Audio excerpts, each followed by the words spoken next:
ep163. Collectively, we are the Mind of Men. Don't forget to follow us on X, formerly known as Twitter, at 52 Scott Podcast, on Instagram and Facebook, the 52 Scott Podcast, and for all my YouTubers, don't forget to like and subscribe. And welcome to another Black Friday. Okay, fellas. So, man, I was at the Cigar Lounge about a week ago, and I was having a serious discussion with a lot of the gentlemen in there as we was enjoying our cigars, man. And we were talking about today's youth. And as I listened to their opinions about how they felt about today's youth, I thought to myself, man, now I wasn't in agreement with all of their opinions, but I thought to myself, man, there are a lot of black men out here that's all talk and no action. Now I know in the past, y'all, we've discussed some things about today's youth or whatever, but after hearing the discussion in the Cigar Lounge, it made me want to go back and revisit this topic again, about today's black youth, particularly young black males between the ages of 10 and 25. And also the adults between the ages of 30 years old and up. Mm-hmm. Now, before we get into today's story, right, or topic, I want to share a story with you guys that y'all may be familiar with. And y'all may recall back in March, on March the 14th of this year, there were 3 juveniles, ages 11, 12, and 16. They robbed a Wells Fargo on the north side of Houston. Yeah, I remember that. Yeah, I remember that. Okay, now the boys, those youths, they put a threatening note to the teller and asked for some money, and they fled on foot and got away with an undisclosed amount of cash. And so now the FBI, they put the footage on the news, and they showed the 3 boys. Now, one of those boys, you could tell that he wasn't black based upon the footage that they showed, but the other 2, you could tell that they were black. And so the media dubbed them as the Little Rascals. And so I guess their grandparents or mom or whomever turned the 2 boys in. And so they were actually charged locally with robbery by threat. So that proposed a question for me. And I want to ask y'all. Do it seem like black male youths today are more of a menace to society than our generation? Most definitely, man. I definitely think that they are. One reason I would say so is because they don't fight nowadays. They're quick to shoot, and they have more access to guns than our generation did. So they're being careless with these guns, and like I said, they're just wilding out. So I definitely think that this generation is wilding out a lot more than we did back in our day. Yeah, I agree. They wilding out more in a sense than we are, and when you say they getting, they got more access to guns, more than we did. Right. But they are worse than us. But we was bad. We was tough, but not like this. You know what I mean? So they're worse. And you mentioned the ages of 10 to 17 is what you said? Well, 10 to 13? 10 to 25. 10 to 25. Yeah. Okay, they worse than us because like K Money said, man, they have access to guns, more so than what we did. So they much worse than us. And I'm inclined to agree with Slash and K Money because think about when we were growing up. We had a show called Cops. Now what's out? A show called First 48. Remember Cops? We ain't do too much of nothing. You get drunk, loitering, or misconduct behavior. You go to jail. Hell, he's going to jail. Blah blah blah. But now, fast forward 20 years later, First 48 is the new show, right? That's the new show. So now we went from acting, our generation just acting up. Maybe a killing here and there on Cops, but not really. It wasn't really no killings on it. It was just people acting up. Mostly mostly blacks. I hate to say it. It was whites too, but it was mostly blacks. But now you graduate. Now you see killings. You just see the murders. So to me, it gradually got worse as the years progressed. Okay. Hence, first 48. So let me ask y'all a question. Now, I know y'all have heard of this, but I just want to propose the question. Have y'all ever heard of the statement, "It takes a village"? And if so, what does that mean to y'all? Yeah, so it takes a village, to me, means the neighborhood that you live in. The neighbors on your street had the right or had the ability to not necessarily chastise, but actually put you in your place as a child. You know, hey, you shouldn't be doing this. Don't do this. Don't come over here with this. I'm going to tell your parents what you're doing. Mm-hmm. You know what I'm saying? And you know this ain't right. Mm-hmm. Or even had the ability to spank the child. I often say, yeah. That's what the village. That's the village. And that's missing. In my sensibility means, wherever you live, you know, the adults have the right to, you know, put the kids in their place. Exactly. And to touch on what Slash is saying, when I was growing up, there wasn't no discipline with that. You better stop. No, it's my neighbor could whoop me. My aunt could whoop me. My cousin could whoop me. Anybody in the family or neighbor could whoop me. Now, what I knew is I would stay away from everybody because if my mama whooped me first, I'm good. That's the only whooping I'm getting. Neighbor can't nobody get, and you ain't finna trump mama. But if a neighbor or a sister or brother, I got 4 whoopings coming because my mom gonna whoop me when she get home too. Right. So yeah, that's a village because my aunts, neighbors, relatives, friends kept us in line when we were younger. I agree with Comedian 96 and Slash. You know, pretty much any adult that you interact with on a consistent basis is part of that village that, you know, plays a role in your home training and how you're growing to be a young adult. So that's interesting because I asked that same question to one of the gentlemen at the cigar lounge. And the example that he gave was pretty much along the lines of what you guys have just said. And so he was like, well, you know, my village is, you know, I have my boys. And if me and my boys, we go do something, I tell them, hey, you know, you can bring a friend or bring one of your friends or whatever, and I'll take them with us. Mm-hmm. That's my little village. So y'all definition of what y'all was slightly said, different. Yeah, it was slightly different, but kind of lined up. Bottom line is someone you know, someone in your community, right? I questioned him and said that, so if it was a total stranger, and that I ain't talking about disciplining your child as far as putting their hands on your child, but if it's a total stranger that your child, let's say, is outside using profanity, and there's a total stranger that you don't know, nobody knows, but black, and say, hey, young man, you need to watch your mouth in front of these young ladies or in front of these elders or in front of me. Hey, you need to watch your mouth in front of your elders, man. Right. To me, that person was also a part of the village. Right. Meaning the village is the actual black community as a whole.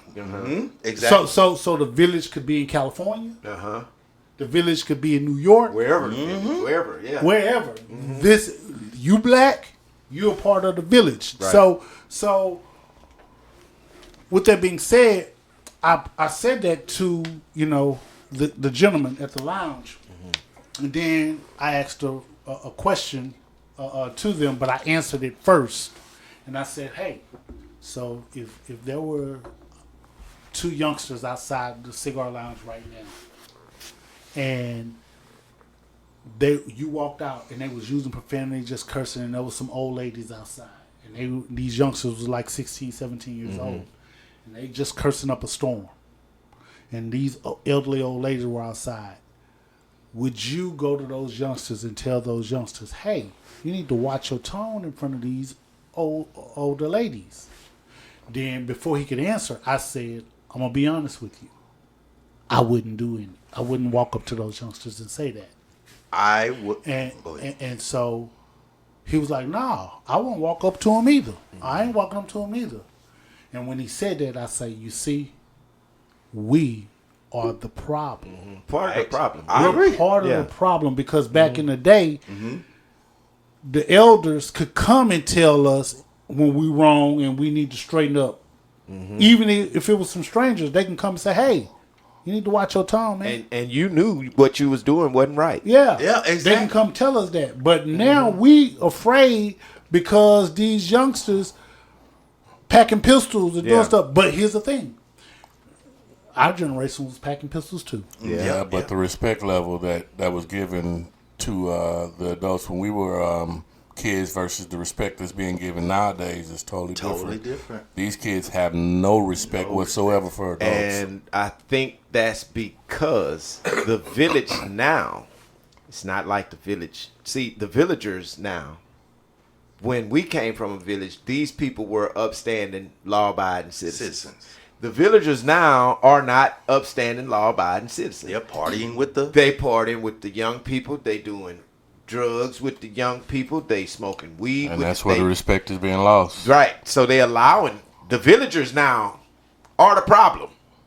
Correct. So you might not want to be in the village. You might want to take your kids out the village now. Yeah, the dynamic so of the check it village out. has changed. We are the villagers. And like you said, we part of the problem. We are.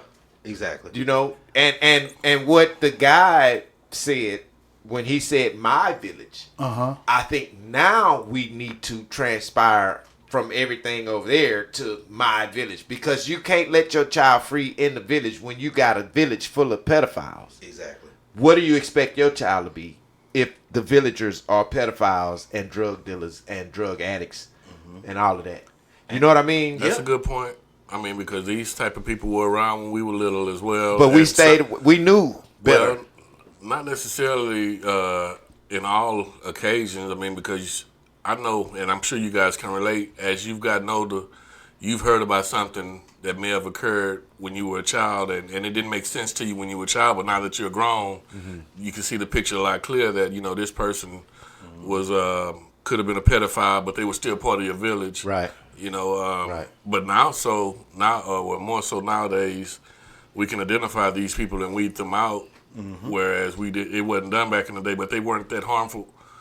Well, they were harmful to some, because you hear now more about boys being molested nowadays than we did here back in our day. So, you know, unfortunately, I mean, our village may have consisted of some people that weren't law-abiding citizens, is where I'm going with this here, but we were still able to trust them to a certain extent, I think. It wasn't as many back then I as agree. it is now. I agree. Yeah. And Per to, se. Yeah. To go back to your thing about would you approach the guys and try to correct them and discipline them, I'm with you. This day and time, I wouldn't. Now, I got a true story about daughter's mother, right? This is a few years back. We were at the grocery store, right? And, you know, I had my daughter. I was picking my daughter up. I was going to grab some stuff. She was helping me tell me what my daughter likes. My daughter kind of picky. So we're in the grocery store, and there was a baby in the basket. Not my baby, just somebody else random baby. Now, I don't know, out of all the peoples at this store, why she chose this particular baby was being bad. We didn't know them. But the dude was huge. It was a husband and wife. He was about your size, K-Money. So she had the galls to go to that baby. Be quiet. Sit down in the basket. You see and the baby be quiet. But the dude looked directly at me. Remember, he's your size. I was like, oh no. The dude just started laughing. He started laughing. But I said that I think that it's still okay for the women to discipline. Because really, a dude ain't just finna jump on no woman. Well, just depends. You get what I'm saying? It depends, man, because some of these youngsters, man, again, they don't have no morals. They don't have no common sense, number one. And they don't have respect for nobody. And it's best for us at our age to not say nothing to them youngsters, man. Yeah. You know what I'm saying? Because they not afraid. Yeah. But think about it. They're not just gonna tee off on a woman. Shit. Man. Not cold cock a woman for telling your son or daughter to be quiet in that These basket. youngsters have no fear. Man, They don't, I bro. seen, you can probably seen this too. Yeah. I seen this youngster on the news. He was jugging. drug a motherfucking female. And I seen them pick up this lady and body slam her, and now that lady paralyzed. Yeah. This was this year. That was the one they robbed. When she got robbed. He was jugging. Yeah. I saw that. Man, I'm going to share a story with y'all, man. About 10 years ago, right? Now, I don't know what came over me, man. Well, I do know what came over me. So I was driving, and some kids was getting out of middle school. And it was two boys that was fighting. They were in middle school. Now, these boys... They looked like they were some big youngsters, middle school, but they was fighting. Mm-hmm.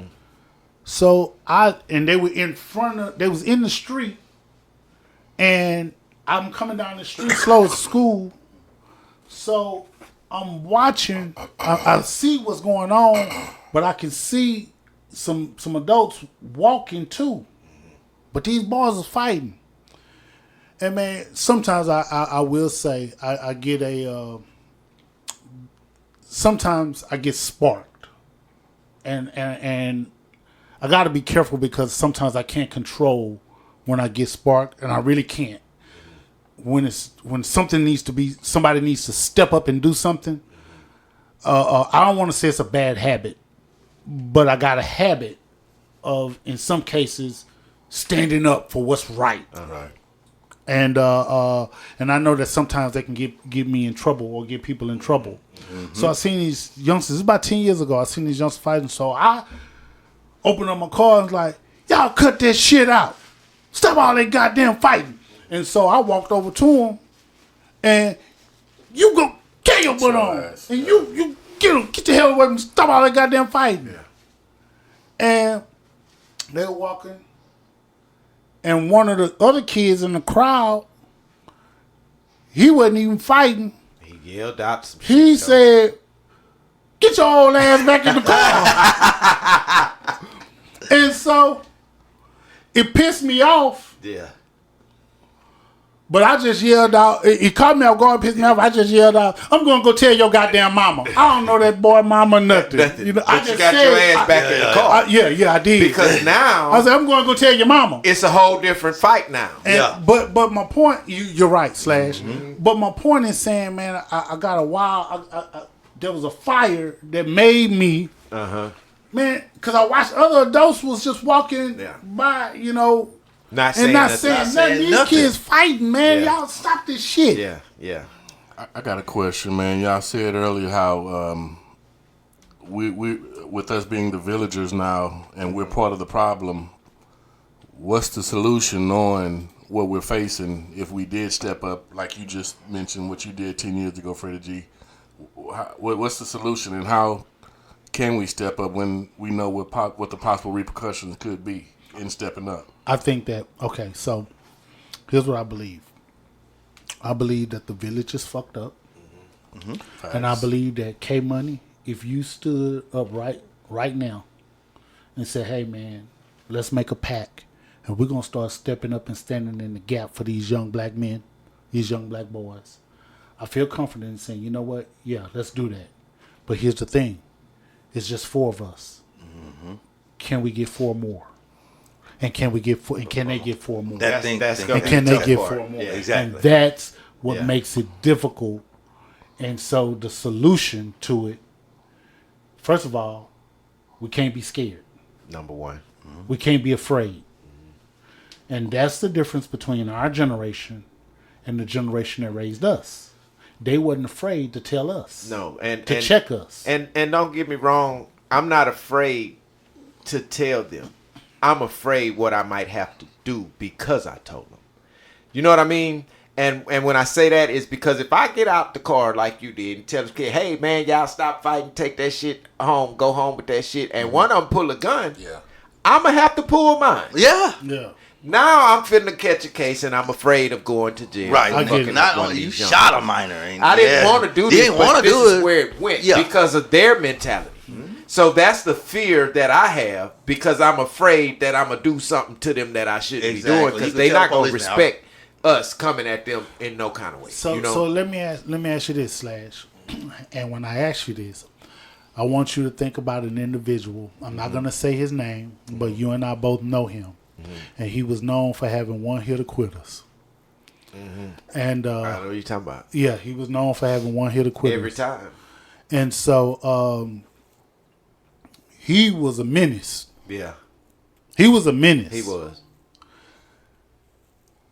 Back then, we were around, and in some cases, we participated in some bull We crap. was fucking up. I want to tell you about the carnival. Remind you of the carnival. Whoa, we fucked up. The carnival at We was Astroworld. fucking up, bro. Yeah. So we were actually Those people that we talking about. Yeah. Yeah. Yeah. We were those kids. Yeah. And so and then that village had to deal with us. Yeah.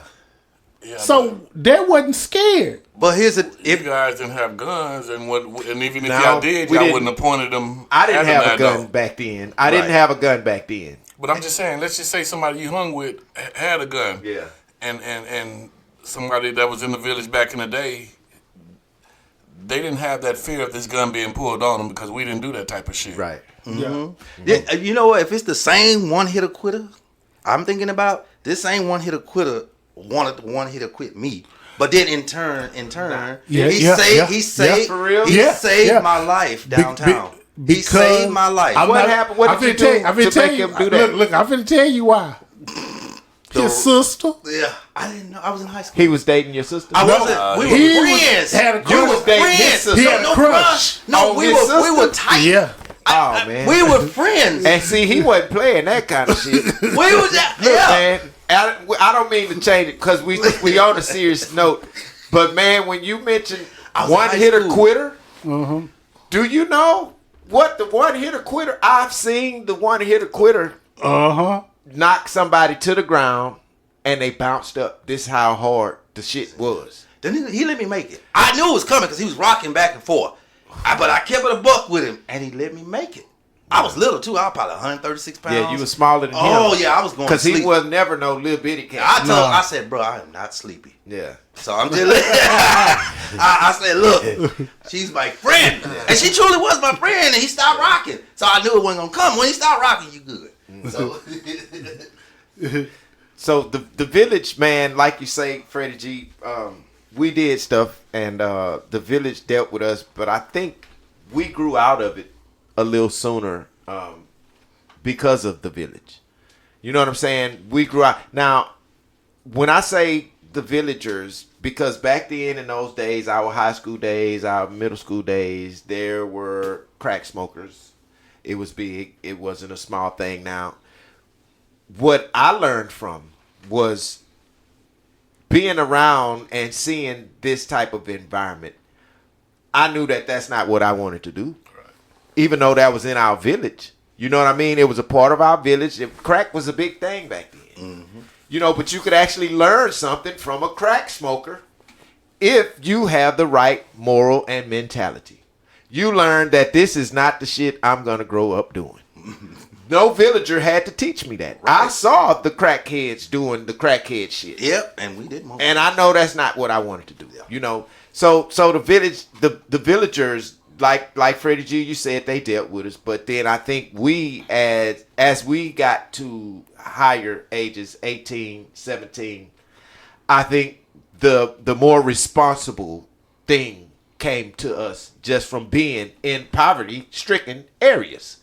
You know what I mean? And now some of these areas they poverty-stricken, and some of these kids' parents are on government assistance and stuff like that. But now, man, it's to the fact now that the kids and the parents are only 10 and 15 years apart. Man, let me tell you. That's a big That's another big reason. point right there. You know, I mean, and we said that earlier. You know how the village nowadays are they're basically putting these kids on the same level playing Right. field with them. They partying with them, smoking with them, doing everything. with Yeah. them. So again, this is where the respect is being lost from this generation versus ours. Right.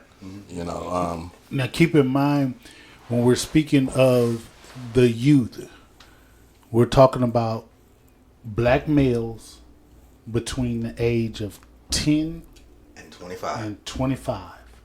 Now I got And then we're talking about adult black men 30 years and up, meaning that the adult black men who are 30 years and up, they're responsible. They're the village for the 10 to 25-year-olds. Yeah.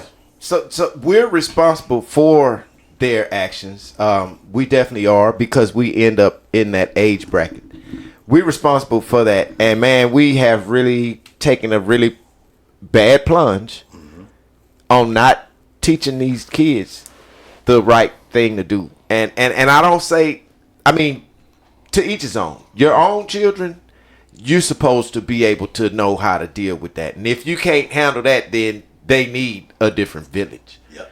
You know, if you're going to be the head villager of your children in this village, then you need to make sure that your own kids are well understanding of responsibilities and respect for older, people. But as a parent,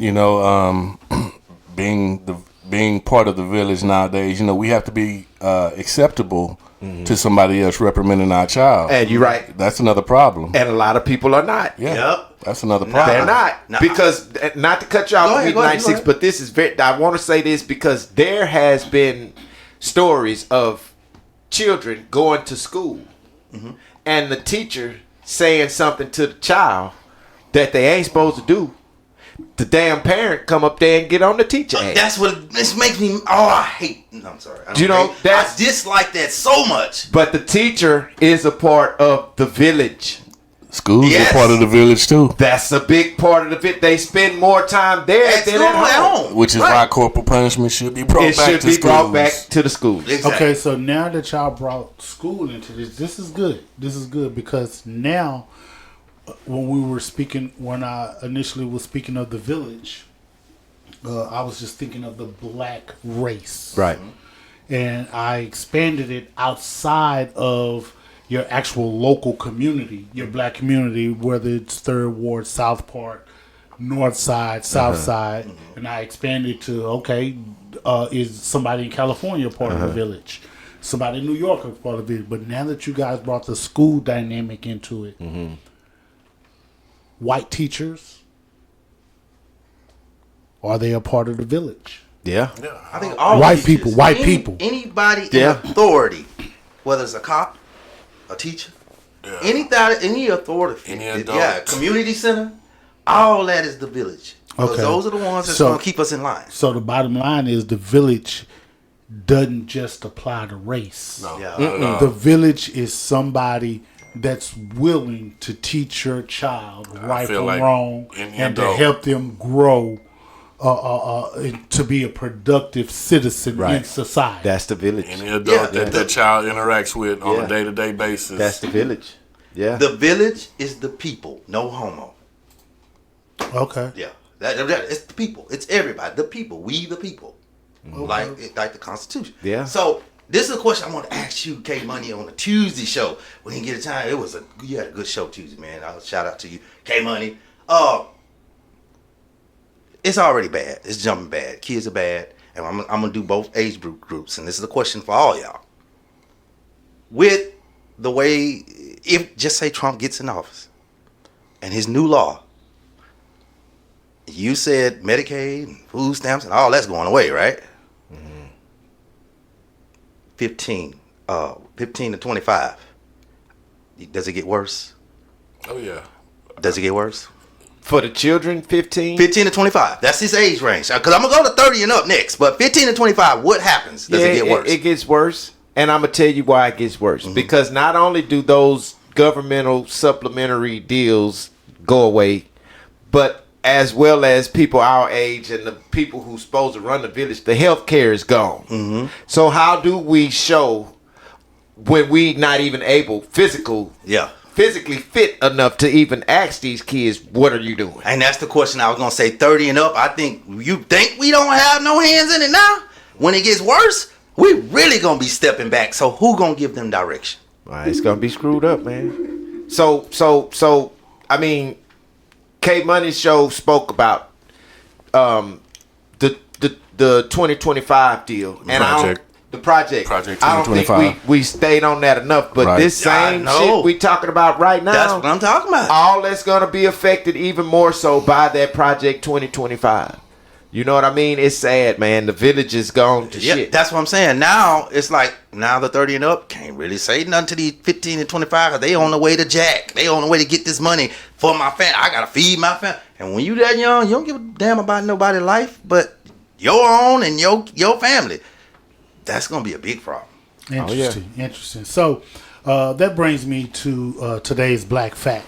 Now, today's Black Fact is actually a statistic. For decades, incarceration disparities between black and white youths have remained stubbornly high. As of 2021, black youths were 4 times likely to be detained or committed to juvenile facilities than their white peers. This is according to nationwide data collected in October of 2021 and recently released. The disparities has hardly changed over the past decade. Now that's a black fact to marinate on. This concludes another dope episode of Black Friday. Tune in next week for Music Monday. Don't forget to follow us on X, formerly known as Twitter, at 52 Scott Podcast, on Instagram and Facebook, the 52 Scott Podcast, and for all my YouTubers, don't forget to like and subscribe.